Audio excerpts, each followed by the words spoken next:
मंडी जिला में गत रात्रि 2 गाड़ियों के गिरने के मामले सामने आए हैं, जिसमें 4 लोग गंभीर रूप से घायल हुए हैं और चारों घायल युवकों का इलाज जोनल अस्पताल मंडी में चल रहा है। पहले मामले में मंडी शहर के साथ लगते भरौन गांव में एक थार के खाई में गिरने से 2 लोग गंभीर रूप से घायल हुए हैं। घटना बीती देर रात की है। गंभीर रूप से घायल जोनल अस्पताल मंडी में उपचाराधीन है। बताते चले कि कांगनी धार हेलीपैड से आगे भरौन के पास एक थार गाड़ी अनियंत्रित होकर 300 फीट गहरी खाई में जा गिरी। घटना रात करीब 12 बजे के बताई जा रही है। गाड़ी में 2 लोग सवार थे और दोनों गंभीर रूप से घायल हुए हैं। अगर दूसरी घटना की बात करें तो दूसरी गाड़ी मंडी के गुमाणु के नजदीक गिरी है। इसमें भी 2 लोग घायल है। दोनों मामलों में घायल चारों युवकों का इलाज मंडी के जोनल अस्पताल में चल रहा है। घटना की सूचना मिलते ही सदर थाना की टीम मौके पर पहुंची और घायलों को 108 एम्बुलेंस के माध्यम से जोनल अस्पताल लाया गया। घायलों की पहचान रितेश पटियाल पुत्र शिवपाल सिंह निवासी दुदर, जितेंद्र सिंह रावत पुत्र मुंशी राम रावत गांव छपौन दुदर, नरेश कुमार और वीरेंद्र बाड़ी गुमानू जिला मंडी के रूप में हुई है। उधर पुलिस अधीक्षक मंडी शालिनी अग्निहोत्री ने पुष्टि करते हुए कहा कि घायल जोनल अस्पताल मंडी में उपचाराधीन है और अभी खतरे से बाहर है। आगामी कार्रवाई अमल में लाई जा रही है। कल देर रात 2 एक्सीडेंट्स मंडी सदर क्षेत्र में हुए हैं, जिसमें एक एक्सीडेंट में गुमानू में एक गाड़ी जो है वो रोल डाउन हुई, जिसमें 2 लोग इंजर्ड हैं, और दूसरे एक्सीडेंट में दुधर की तरफ एक गाड़ी जो है रोल डाउन हुई, जिसमें भी 2 लोग इंजर्ड हैं। ये चारों इंजर्ड जो लोग हैं ये अभी तक उपचाराधीन है और फिलहाल जो है रिकवर कर रहे हैं और किसी प्रकार की आगे इनकी सिचुएशन जो है स्टेबल बताई जा रही है और आगे मुझे उम्मीद है कि जल्द ये लोग स्वस्थ होकर अपने घर वापस जाएंगे। दोनों मैटर्स में पुलिस स्टेशन सदर में मुकदमा दर्ज किया गया और फर्दर कार्रवाई इसमें आगे बढ़ेगी। हिमाचल प्रदेश में 2023 तक प्रदेश को टीबी मुक्त करने का लक्ष्य सरकार ने रखा है। इसके लिए सरकार स्वास्थ्य विभाग के सौजन्य से तेजी के साथ कार्य कर रही है। चंबा जिला में भी स्वास्थ्य विभाग आशा कार्यकर्ताओं के माध्यम से एक्टिव केस फाइंडिंग के जरिए हर रविवार को ग्रामीण क्षेत्रों सहित शहरी क्षेत्रों में लोगों को चिन्हित करने में जुटी है, जिसके चलते अभी तक चंबा जिला में 752 टीबी मरीजों की पहचान हो पाई है और इन मरीजों का अब स्वास्थ्य विभाग इलाज भी कर रहा है। पहले एक एम्बुलेंस वैन के माध्यम से गांव-गांव जाकर लोगों के टेस्ट किए जाते हैं। उन टेस्टों को लैब में भेजा जा सकता है, जिसके बाद रिपोर्ट की पुष्टि होती है और स्वास्थ्य विभाग ऐसे मरीजों को तुरंत इलाज के लिए नजदीकी स्वास्थ्य केंद्र या अस्पताल के लिए भेजता है, जहां पर टीबी जैसी बीमारी का इलाज हो पाता है। कई बार ज्यादा खांसी होने से भी मरीज इसको हल्के में लेते हैं। ऐसे में उन मरीजों से आग्रह है कि लंबी खांसी को हल्के में बिल्कुल भी ना ले। सीएमओ डॉक्टर कपिल शर्मा ने जानकारी देते हुए कहा कि जिला में सभी मेडिकल केमिस्ट को भी स्वास्थ्य विभाग द्वारा उन्हें ट्रेनिंग दी गई है। जब भी कोई खांसी संबंधी मरीज आए, उन्हें तुरंत सलाह दें कि मेडिकल कॉलेज या टीबी सेंटर जाएं, ताकि उन्हें समय रहते सही जानकारी देकर उनका इलाज शुरू किया जा सके। और एक हमारी जो सीवीनेट वैन है वो जिले के 6 ब्लॉकों में जो है वो बारी बारी से जारी है। उनके दिन फिक्स किए हुए हैं और ताकि जो है लोगों को घर द्वार सुविधा मिल सके और उनको सैंपल उठा के जो है वो चंबा ना लाने पड़े, तो वो जो वहाँ ही जाके टेस्ट करते हैं। जैसे अभी पीछे का है वो ऑन द स्पॉट हम जो है वो सैंपल कलेक्ट कर लेते हैं, उसी टाइम वो जांच करके अगर कोई पॉजिटिव है तो फिर उसी टाइम उसको जो है वो रजिस्टर करके जो है ट्रीटमेंट पे शुरू कर दिया जाता है। नेहरू युवा केंद्र सोलन द्वारा इन दिनों जिला परिषद सभागार सोलन में धर्मपुर विकास खंड के करीब 80 युवाओं को कौशल विकास सहित विभिन्न तरह का 3 दिवसीय प्रशिक्षण दिया जा रहा है। इस 3 दिवसीय कार्यशाला में युवाओं को कौशल विकास सहित बैंकिंग फ्रॉड से किस तरह से बचा जा सकता है और केंद्र व प्रदेश सरकार की जन कल्याणकारी योजनाओं के बारे में किस तरह से जानकारी लोगों तक पहुँचाई जा सकती है, इसके बारे में भी प्रशिक्षण दिया जा रहा है। हमारे संवाददाता से बातचीत करते हुए नेहरू युवा केंद्र सोलन की समन्वयक ईरा प्रभात ने कहा कि युवाओं को बैंकिंग एवं केंद्र व प्रदेश सरकार की जन कल्याणकारी योजनाओं की जानकारी देने के लिए जिला के धर्मपुर विकास खंड के करीब 80 युवाओं को प्रशिक्षण दिया जा रहा है। इसमें उन्हें केंद्र सरकार की योजनाओं सहित युवाओं को भविष्य में काम आने वाली जानकारियां भी दी जा रही है। युवा केंद्र सोलन द्वारा 3 दिवसीय फाइनेंशियल लिटरेसी के ऊपर कार्यक्रम आयोजित किया गया। इस बार हमने धर्मपुर ब्लॉक को फोकस किया है, जिसमें 80 प्रतिभागी भाग ले रहे हैं। हमारा मेन मकसद है इनको फाइनेंशियल जितने भी इन्वेस्टमेंट स्कीम गवर्नमेंट की है उसकी जानकारी दे, और ये जानकारी ताकि ये अपने अपने गांव में जाकर लोगों को आगे जागृत करें। इसमें हमने टर्म इंश्योरेंस से लेकर के जनधन योजना, अटल पेंशन योजना और सुकन्या समृद्धि योजना, सभी योजनाओं को शामिल किया है। साथ ही साथ क्रिप्टो करेंसी से लेकर के जो बैंक की धोखाधड़ी होती है और डिजिटल क्राइम होता है, वो टॉपिक्स भी इसमें लेकर के हम युवाओं को अवेयर कर रहे हैं। वहीं युवाओं ने भी इस 3 दिवसीय कार्यशाला को लाभकारी बताते हुए कहा कि इस कार्यशाला के माध्यम से उन्हें भविष्य में काम आने वाली योजनाओं सहित अमूल्य जानकारियां हासिल हुई हैं, जो उनके लिए लाभकारी है। उन्होंने कहा कि वह इन जानकारियों के बारे में युवाओं को भी जागरूक करेंगे। हम यहाँ नेहरू युवा केंद्र का एक जो कार्यक्रम चल रहा है उसके लिए आए हैं। हमें यहाँ पे बहुत कुछ सिखाया जा रहा है। हमें यहाँ पे मोनो एक्ट के बारे में बताया गया कि किस तरह से हम मोनो एक्ट करके लोगों को अपनी फीलिंग्स एक्सप्रेस कर सकते हैं। हमारा प्रेजेंस ऑफ माइंड चेक किया गया। उसके बाद हमें बैंकिंग के सेशंस के भी बारे में बताया गया। बहुत सी ऐसी जानकारियाँ हमें मिली जिसके बारे में हमें बिल्कुल भी ध्यान नहीं था या फिर हमें पता ही नहीं था, हमें नॉलेज नहीं थी। सोलन के राजगढ़ रोड पर एक बाइक ने सड़क को क्रॉस करते हुए वृद्ध व्यक्ति को टक्कर मारी, जिसकी वजह से वृद्ध व्यक्ति बेहोश हो गए। उन्हें सोलन के क्षेत्रीय अस्पताल ले जाया गया। अस्पताल पहुंचने पर भी उन्हें होश नहीं आया, जिसकी वजह से उन्हें पीजीआई रेफर कर दिया गया। बताते चले कि इस तरह की घटनाएं शहर में आम हो चली है। इससे पहले भी कोटला नाला में एक महिला को बाइक सवार ने टक्कर मारी थी। महिला आज तक अपने होशो हवास में नहीं। वहीं एक वृद्ध को अपनी जान से हाथ धोना पड़ा था। इस तरह की घटनाएं इसलिए हो रही है क्योंकि शहर में वाहनों की संख्या बढ़ती जा रही है। पैदल चलना, सड़क को लांघना खास तौर पर वृद्धों और बच्चों के लिए जान हथेली पर लेकर चलने जैसा है। इसलिए प्रशासन को चाहिए कि जहां ऐसी जगह है वहां पैदल चलने के लिए मार्ग बनाए जाएं।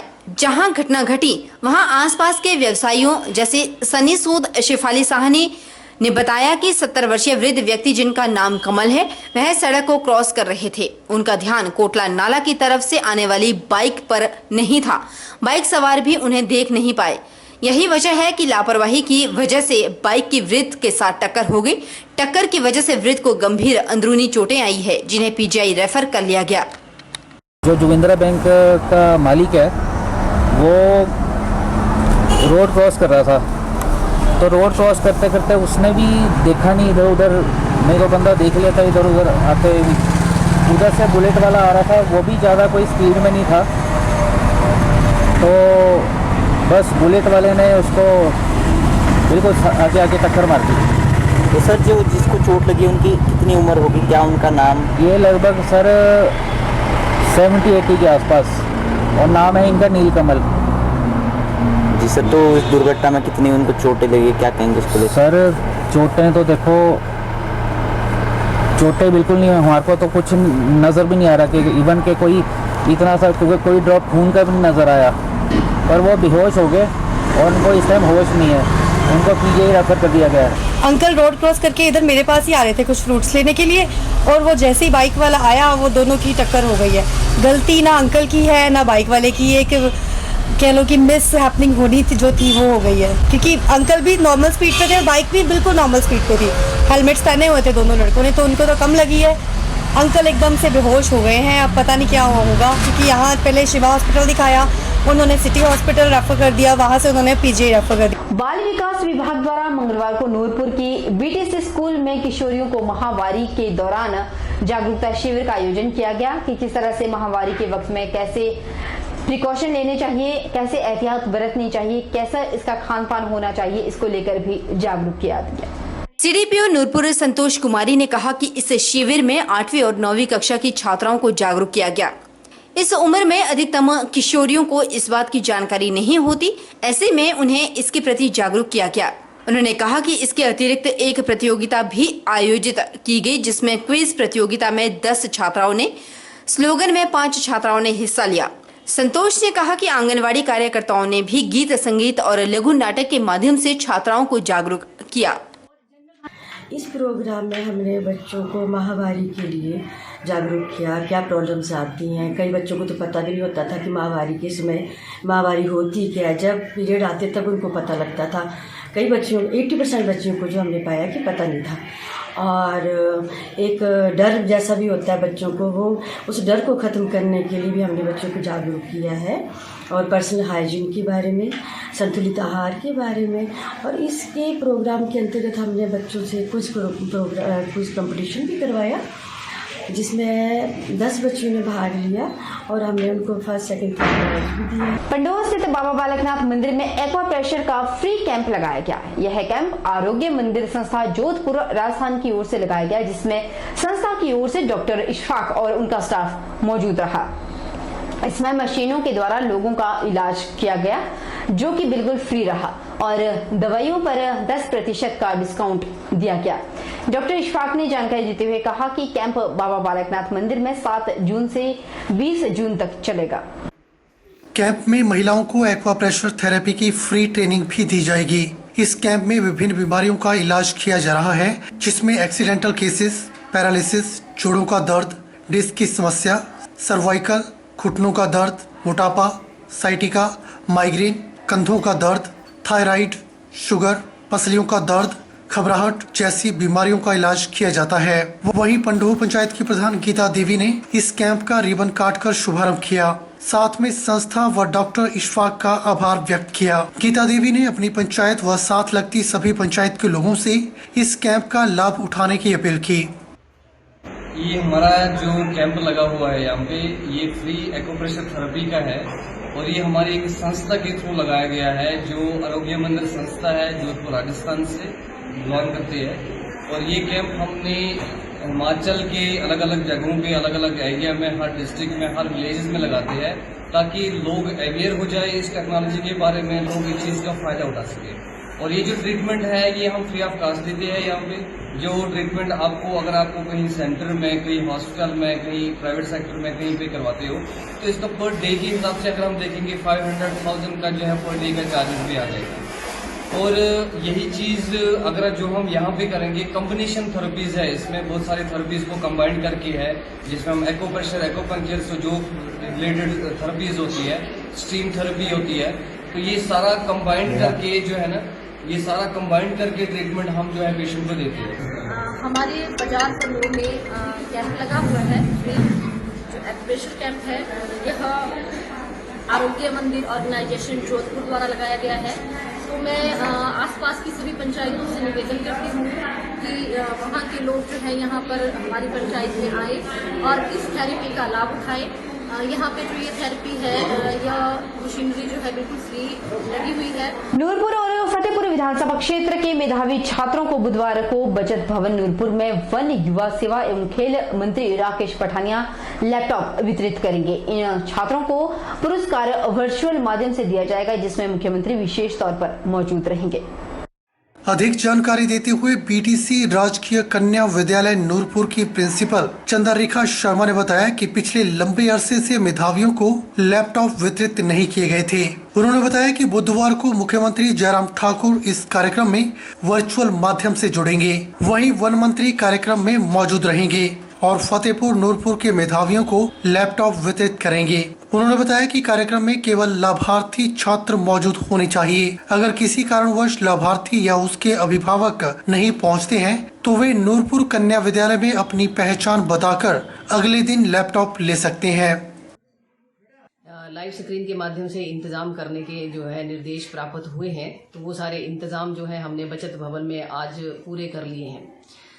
उसके लिए जो है 516 छात्र छात्राएं जो चयनित हैं, ये बोर्ड के माध्यम से लिस्ट बाहर आती है कि कौन कौन से विद्यार्थियों को ये मिलना है लैपटॉप। तो सरकार की अपनी नीति के अनुसार जो फ्री लैपटॉप है मेधावी छात्र या छात्रा को, वो कल माननीय मंत्री महोदय के हाथों से, श्री राकेश पठानिया जी के हाथों से दिए जाएंगे।